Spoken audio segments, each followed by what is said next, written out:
কতবার তোকে বলেছি ভাত নষ্ট করবি না। এত ভাত নষ্ট করিস, টাকা কি গাছে ফেলে নাকি ভাত নষ্ট করতে দেখি? কোনো জিনিসই তোকে নষ্ট করতে যেন না দেখি আমি এরপর থেকে। হ্যাঁ মা, ঠিক আছে, আমি আর কিছু নষ্ট করব না। এমা, ছেলেটাকে তো ওষুধ খাওয়ানো হয়নি। বাবু, ভাইকে একটু ওষুধ খাইয়ে দে না। হ্যাঁ মা, খাওয়াচ্ছি। মা, এটাই আজকে ভাইয়ের লাস্ট ওষুধ না? হ্যাঁ, আজকের খাওয়ালে ওর শেষ।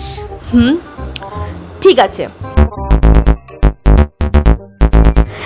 এনে খা।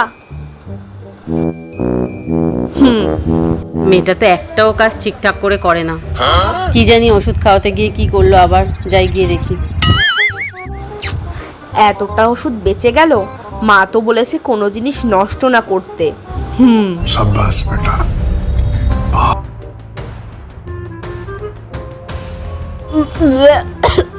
কি তেতো। ইস, এই, তুই ওষুধটা খাচ্ছিস কেন? ইস বাবা। মা, তুমি তো বলেছিলে কোনো জিনিস নষ্ট না করতে, তাই এতটা ওষুধ বেঁচে গেছিল। আমি হলবেটে ফেলে দেবো, তার জন্য আমি খেয়ে নিয়েছি। কি মাথা মোটা মেয়ে, সব কাজেই মাথা মোটা।